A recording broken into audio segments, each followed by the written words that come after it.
Right now, the most watched videos in tech are all asking the same question, and they're getting millions of views doing it. Is the whole AI thing a bubble about to pop?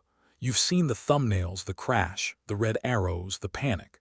Here's what almost none of them do: show you the actual numbers and let you decide. So that's this video. No doom, no hype. The real figures on what's being spent, what's coming back, who's funding whom, and the one number that genuinely should worry you. By the end, you'll be able to argue this at a dinner party with receipts instead of vibes. Start with the spending because the scale is genuinely hard to hold in your head. This is the CAPEX summary, the 5 biggest builders.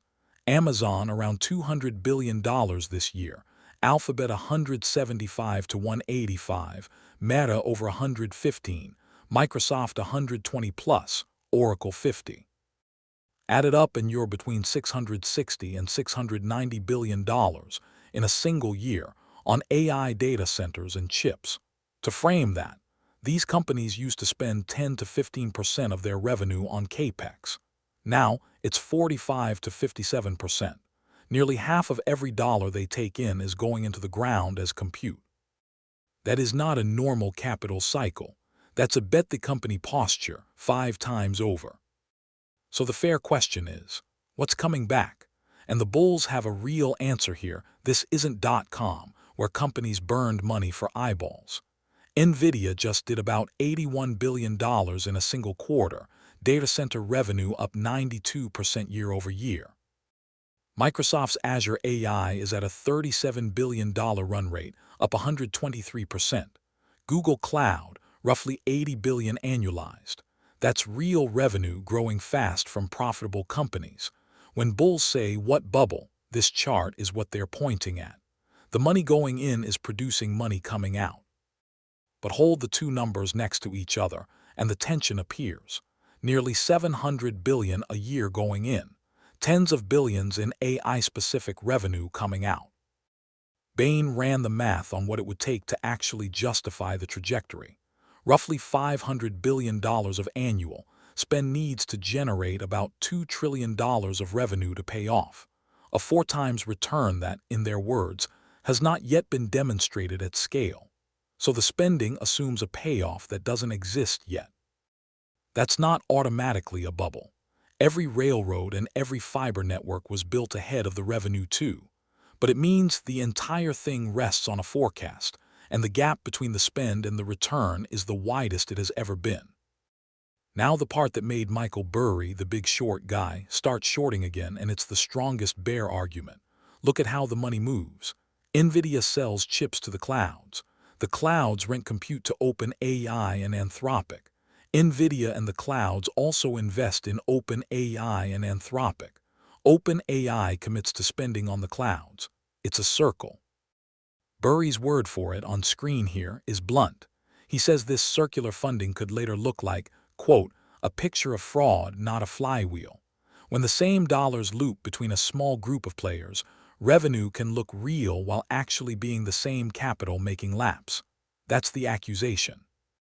It doesn't mean it's true, but it's why a famous skeptic is batting against it.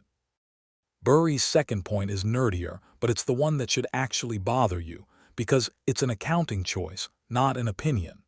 The hyperscalers depreciate their GPUs over 5 to 6 years, meaning they spread the cost of a chip across that long on their books, which makes current profits look higher. But the real useful life of these GPUs, running hot 24/7, is closer to 2 or 3 years. If the chips wear out in half the time the books assume, profits are being overstated today. Burry's estimate for how much that gap hides across the industry: about $176 billion of understated depreciation between now and 2028. That's not a vibe. That's a footnote in the financials that most people never read. And here's the single number I'd put above all the others.